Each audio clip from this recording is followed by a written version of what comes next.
नमस्कार, आप देख रहे हैं कैपिटल टीवी का खास शो महाराष्ट्र फाइल्स। आपके साथ मैं हूं परवीन शेख।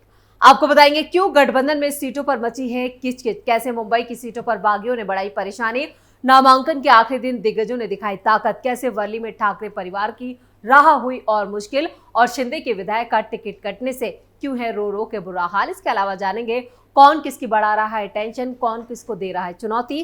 साथ ही आपको इन सभी खबरों से कराएंगे रूबरू। लेकिन तमाम बड़ी खबरों में आगे बढ़ने से पहले एक नजर डालते हैं महाराष्ट्र की टॉप हेडलाइंस पर। महाविकास आघाड़ी में घमासान, बोरीवली, कोलाबा, मुलुंड समेत कई मुंबई की सीटों पर बगावत तेज, टेंशन में राहुल उद्धव। हरियाणा के बाद संघ ने महाराष्ट्र में बढ़ाई विपक्ष की परेशानी, अब महाराष्ट्र झारखंड चुनाव में चलेगा ऑल इज वेल का जादू। महाराष्ट्र में नामांकन के आखिरी दिन नेताओं ने दिखाई ताकत, जमकर निकाली रैलियां और रोड शो। महाराष्ट्र में ठाकरे परिवार की राह नहीं है आसान, आदित्य और अमित ठाकरे के सामने बड़ी चुनौती, वर्ली में फंसे आदित्य ठाकरे। बीजेपी के दबाव में भारी पड़े नवाब मलिक, अजीत पवार ने दे दिया उम्मीदवारी का ग्रीन सिग्नल, नवाब मलिक ने भरा नामांकन। खबरों में सबसे पहले बात अघाड़ी में मची बगावत की। महाराष्ट्र में 29 अक्टूबर को नामांकन का आखिरी दिन था, फिर भी महाविकास आघाड़ी के बीच कुछ सीटों पर बंटवारे को लेकर बात नहीं बन पाई। महाराष्ट्र में 288 सीटों के लिए नामांकन के आखिरी दिन काफी हलचल देखी गई, लेकिन महायुति ने पहले बाजी मारते हुए अपने सभी उम्मीदवारों का ऐलान किया। आपको बता दें कि बीजेपी ने 148 पर, शिंदे गुट ने 85 पर और अजित पवार की एनसीपी ने 51 सीटों पर अपने उम्मीदवारों का ऐलान किया। लेकिन महाविकास आघाड़ी में शाम तक सिर्फ 274 सीटों पर ही अपने उम्मीदवार घोषित कर पाए, जिसमें कांग्रेस ने 105, शिवसेना यूपीटी ने 87 और शरद पवार की एनसीपी ने 82 उम्मीदवारों के नामों का ऐलान किया। अघाड़ी में 14 सीटों पर पेच फंसा रहा। वहीं अघाड़ी ने चुनाव प्रचार के लिए भी कोई एजेंडा तैयार नहीं किया। दूसरी तरफ बीजेपी में बगावत के सुर बुलंद हो रहे हैं। बोरीवली विधानसभा सीट से टिकट की आस लगाए बैठे पूर्व सांसद गोपाल शेट्टी ने ऐलान किया कि वो निर्दलीय नामांकन भरेंगे। उन्होंने ऐसा ही किया। बीजेपी ने बोरीवली सुनील राणे का टिकट काटकर संजय उपाध्याय को दिया है। घाटकोपर पूर्व से पराग शाह को भी फिर से उम्मीदवारी देने से पूर्व विधायक प्रकाश मेहता के भी सुर बदले हुए हैं। महाविकास आघाड़ी में कोलाबा, बोरीवली, मुलुंड सीट पर फैसला नहीं हो सका। अब कांग्रेस आरोप लगा रही है कि उद्धव ने यहां पर ज्यादातर सीटों पर कब्जा कर लिया और इस बार उद्धव गुट के नेता अनिल परब ने कहा है कि उनकी पार्टी ने योग्यता और जीतने की क्षमता के आधार पर सीटें हासिल की हैं। वैसे कांग्रेस ने मुंबई की 36 में से 18 सीटों पर दावा किया, लेकिन ये सिर्फ दावा ही रहा।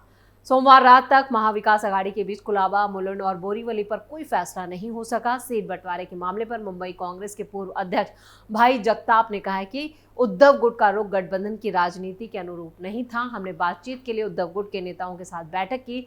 चर्चा के दौरान सर्वसम्मति से फैसला लेने की बजाय उद्धव गुट ने एक तरफा उम्मीदवारों की घोषणा कर दी। कांग्रेस को हल्के में लिया गया। वहीं कांग्रेस के मधु चौहान ने भाईकला सीट से नामांकन पत्र दाखिल कर दिया और इसको लेकर भी यहां पर कई और उम्मीदवार मैदान में हैं, जिससे महाविकास आघाड़ी में बगावत के पूरे आसार हैं। खबरों में आगे बढ़ते हैं और बात आरएसएस के सियासी दांव की।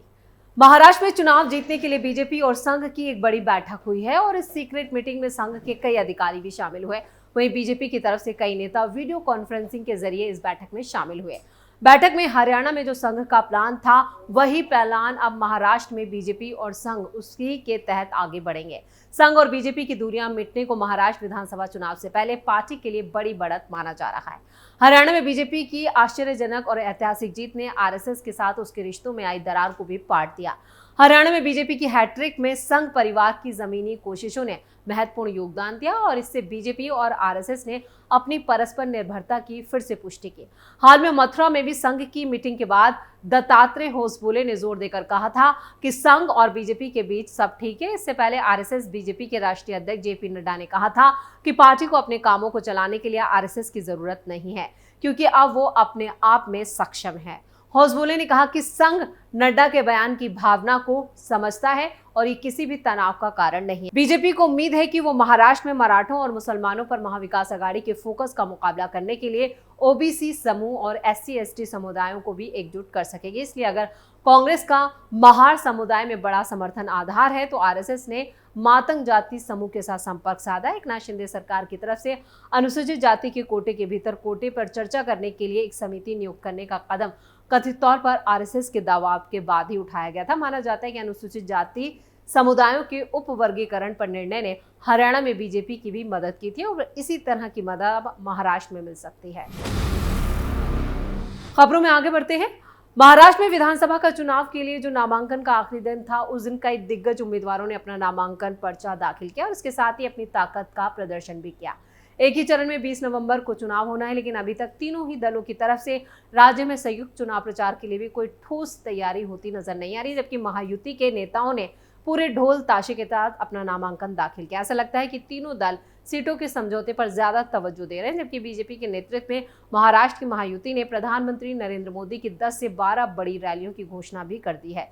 इसके अलावा बीजेपी और एनडीए के बड़े नेताओं के महाराष्ट्र के लिए कार्यक्रम भी तय हो गए। इधर आघाड़ी की सबसे बड़ी पार्टी कांग्रेस के राष्ट्रीय नेताओं का भी कार्यक्रम महाराष्ट्र के लिए अभी नहीं बना है और बीते दिनों कांग्रेस के राष्ट्रीय अध्यक्ष मल्लिकार्जुन खड़गे के घर पर राहुल गांधी और नाना पटोले की मौजूदगी में महाराष्ट्र विधानसभा चुनाव प्रचार, नेताओं के कार्यक्रम, मुद्दे और घोषणा पत्र जैसे विषयों को लेकर अहम बैठक हुई थी। इसके बाद भी अभी तक चुनाव प्रचार के कार्यक्रम को अंतिम रूप नहीं दिया जा सका, जिसकी वजह से घटक दलों के बीच सीटों को लेकर विवाद सुलझाने में ज्यादा वक्त लगना बताया जा रहा है। हालांकि महाविकास आघाड़ी के बड़े नेताओं, जिनमें शरद पवार, उद्धव ठाकरे के साथ राहुल गांधी, मल्लिकार्जुन खड़गे की कोई रैली या पब्लिक मीटिंग अभी सिर्फ बातचीत के स्तर पर रही है। महाराष्ट्र कांग्रेस के सीनियर नेता बाला साहब थोराट ने इसे लेकर पवार और ठाकरे से मुलाकात भी की। फिलहाल इस पर अंतिम निर्णय नहीं हुआ।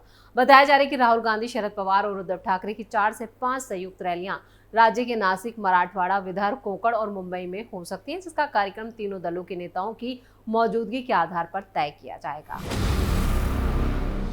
खबरों में आगे बढ़ते हैं। उद्धव ठाकरे की सियासी वारिस माने जाने वाले उनके बेटे राज ठाकरे साल 2019 में वर्ली से चुनाव लड़कर विधायक बने और मंत्री बने थे। अब फिर से आदित्य ठाकरे वर्ली सीट से किस्मत आजमाने उतरे हैं। वहीं बाल ठाकरे के छत्र छाया में पले बड़े राज ठाकरे ने भले ही कभी चुनावी सियासी पिच पर खुद वो ना उतरे हो, लेकिन अब उन्होंने अपने बेटे अमित ठाकरे को मुंबई की माहिम सीट से उतारा। आदित्य ठाकरे 2019 में वर्ली सीट से एनसीपी के सुरेश माने को 60,000 वोटों से हराकर विधायक चुने गए थे, लेकिन इस बार हालात बदले हुए हैं। पिछली बार आदित्य को बीजेपी का भी समर्थन हासिल था और शिवसेना एकजुट थी। राज ठाकरे का वॉकओवर था, ऐसे में उन्होंने एक तरफा जीत दर्ज की थी, लेकिन इस बार शिवसेना 2 हिस्सों में बंट चुकी है और बीजेपी भी उनके खिलाफ है। राज ठाकरे इस बार वर्ली सीट पर उनके मददगार नहीं बन रहे हैं। आदित्य ठाकरे के खिलाफ सीएम शिंदे की शिवसेना ने मिलिंद देवड़ा को वर्ली से चुनावी मैदान में उतारे। देवड़ा ने अपना नामांकन भी दाखिल कर दिया है। देवड़ा को बीजेपी और अजीत पवार की पार्टी का समर्थन हासिल है।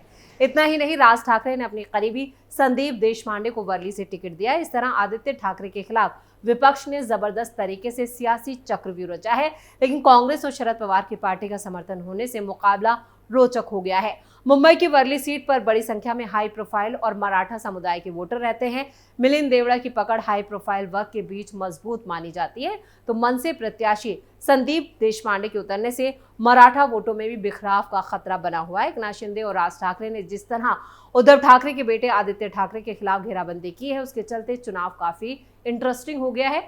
मुंबई साउथ संसदीय सीट के तहत वर्ली आती है और 2024 के लोकसभा चुनाव में वर्ली सीट पर मिले वोटों को देखें तो शिवसेना यूबीटी को सिर्फ 6,715 वोटों से ही बढ़त मिली थी। पिछले चुनाव में आदित्य ठाकरे को वॉक ओवर देने वाले राज ठाकरे ने इस बार कड़ी चुनौती पेश की। संदीप देशपांडे ने 2017 के नगर निगम चुनाव में वर्ली में करीब 33,000 वोट हासिल किए थे। इस तरह वर्ली सीट पर 2 तरफा घिरे आदित्य ठाकरे के लिए टेंशन बढ़ गई है।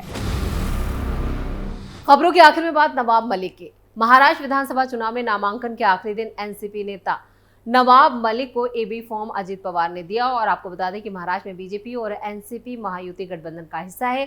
बीजेपी ने नवाब मलिक को टिकट देने का विरोध किया था, लेकिन अजीत पवार ने बीजेपी की बात नहीं मानी और नवाब मलिक को टिकट दिया।